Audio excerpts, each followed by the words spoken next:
Well, welcome back. And it is 2023, and I hope all you guys had a great holiday. And well, we enjoyed the holiday, but of course, the load shedding messed us around.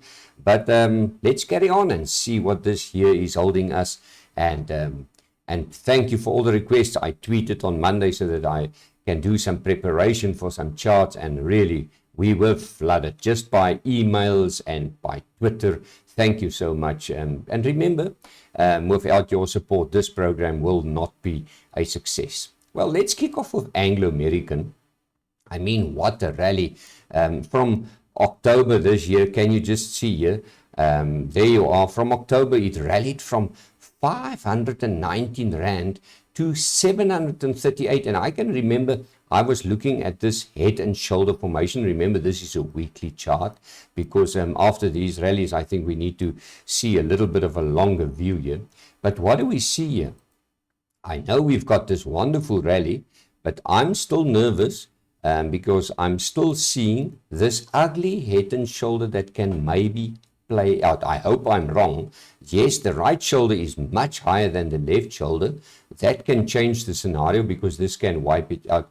But for me, I'm a little bit worried that maybe we can turn around. But for the moment, Anglo American is just flying. Nothing is wrong. In actual fact, the stock is just going one way, and it's definitely up. And why do I say that? There's a low. There's another higher low.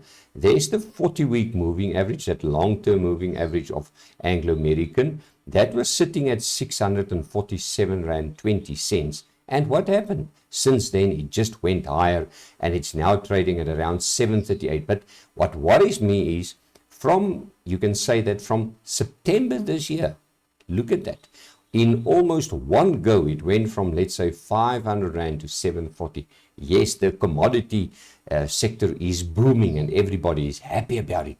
But I'm just a little bit nervous that that things can maybe turn sour here because the rally is just maybe too steep. Because we've seen in the past from commodities, if it rallies up in such a rapid pace, usually you find that it can pull back and maybe find another support to bounce up again.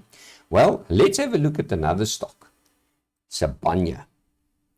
Now, Sibanye is one of those favorites of the market, and everybody likes to trade it.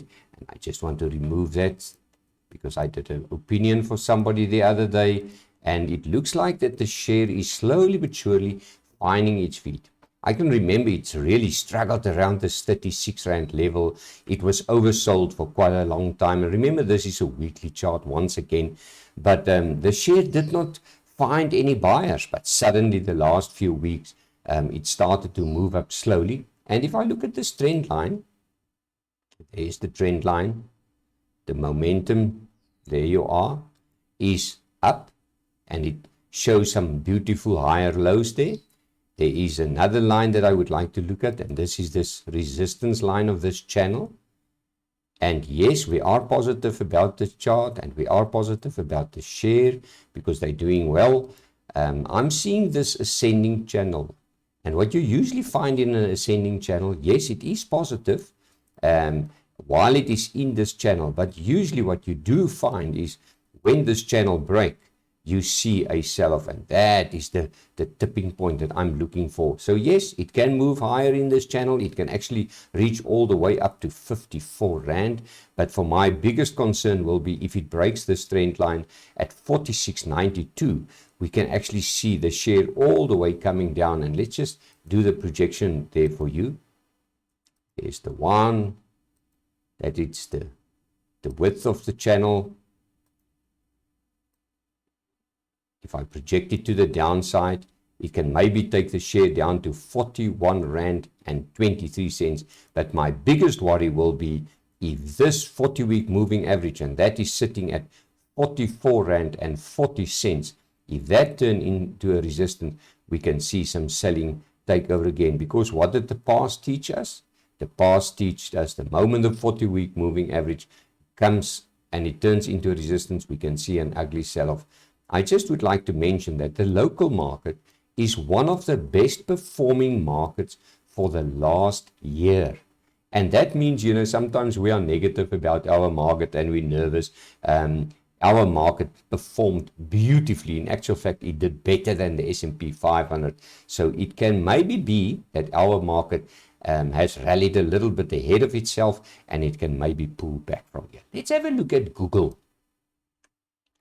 I just want to get that for us. There you are. There you are. All right. Well, this is one of the stalwarts of the NASDAQ. And that's why I think that the NASDAQ can maybe surprise us with a little bit of a relief bounce. I mean, these shares being hammered. I mean, Google or Alphabet was at 149 in November 2021. Where is it now? It's trading at 92. Yes, we know it was overbought plenty of time. It was also expensive. People were thinking too much of the management, that they must perform and they must do this and that and the other. And yes, the share came under pressure. But for me, if I look at this chart and remember some of these big counters that's in the NASDAQ has seen a lot of selling. So they can easily, if they find a little bit of traction, they can maybe surprise us at the moment to a little bit to the upside. So let's have a look here. As we had a beautiful ascending channel now in Sibanye, here we've got a descending channel, and we know that a descending channel in time to come actually trigger a beautiful relief rally. Now, if you look at this, and if you look at this resistance line, this is sitting at $97. Now, when it gets to $97, we can easily see that that the share can maybe break out of this descending channel. And for me, this important is this 40-week moving average. Look what happened here in the past. When it broke that 40-week moving average, it stayed above that 40-week moving average from April 2020 all the way up to January 2022. So what we can easily see, if it breaks that line there, we can maybe see not far from there that it can go to 105, and from there turn that into a support, and then we'll be surprised the way it can go higher. So what is my projection here? If just want to get that level there, there you are. Just want to extend it for us so that you can see. There you are. If it can break above, there's the exact level, $98.13, it can easily take it to that 105 level, and if it reaches that target, $118 in time to come. Where's my stop loss? If it does break there at 98, I will use a stop loss of $87 to protect my capital, but maybe this share can maybe surprise us if it really starts going, because we've seen an ugly sell-off, and I sometimes wonder if we will not see a little bit of a bounce in the S&P and the NASDAQ in time to come, and maybe a sell-off in emerging markets, because what happened? Everybody rushed into emerging markets because they believe that the COVID in China is not that bad, and it will also dissipate in time to come, and everybody rallied in there and maybe forgot about the American market, which is the biggest market in the world. Well, let's have a look at Coronation. Somebody asked about Coronation. There you are, Coronation Fund Managers. I mean, this is a chart that is quite appealing. If you look at it, weekly chart again, once again, what I like about it, it turned this 40-week moving average into a support. That is positive for me, and that level is sitting at $34.10. Let's just remove that line so that I don't confuse you. 34 Rand 10, and it's working on a beautiful base here. I've seen in the past that if a share does that, it's a matter of time that it's either going to break to the upside or downside. But for me, the crucial line will be there. And remember, this is also a weekly chart, because all the markets had such massive rallies, except especially the South African market, that I think that we need to look at weekly charts here. Well, this weekly chart tells you that apart from that it broke above this 40-week moving average, which is, by the way, positive, if it breaks above that line, 36.27, turn that into a support, we can easily see that this beautiful consolidation is triggering us a beautiful relief bounce. In actual fact, I think with this company, it will probably be a bit more than a bounce. Why? Because the fundamentals of the company is quite good.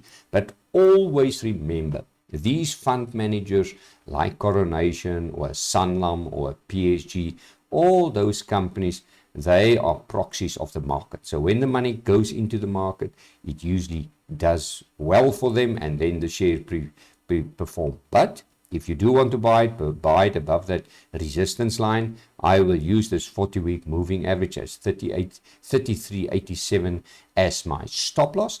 And once again, you will see I'm showing you, there's the bandwidth of that consolidation. If I extend it to the top, where can it go to? It can maybe take the share all the way back to 42.61. Not a bad move, but unfortunately, if it drops below 30 Rand and 4 cents, it can maybe go even lower down to 24 Rand, and that will be not good. Let's finish off this section with Telkom. There you are. Remember, they stopped the chats with Rain. I can remember they were in discussion with Rain, and what happened? It on a weekly chart, it triggered this ugly waterfall formation. And we all know, if a waterfall formation exists, it usually gives us a relief bounce, and it looks like there's the first signs of the relief bounce already happening, because there's the sell-off, there's the resistance. And in short, if you want to buy it, because my time is out, you buy it above 35 and 40 cents. You use a stop loss of 32.84.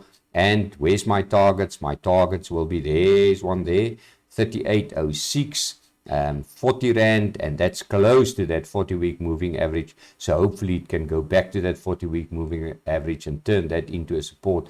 But I will use a stop loss, and my stop loss will be, let's make it a little bit bigger. My stop loss will be 32 Rand and 40 cents. Well, thank you for watching the show. Visit our website, www.fransdeklerk.com, and we will chat again.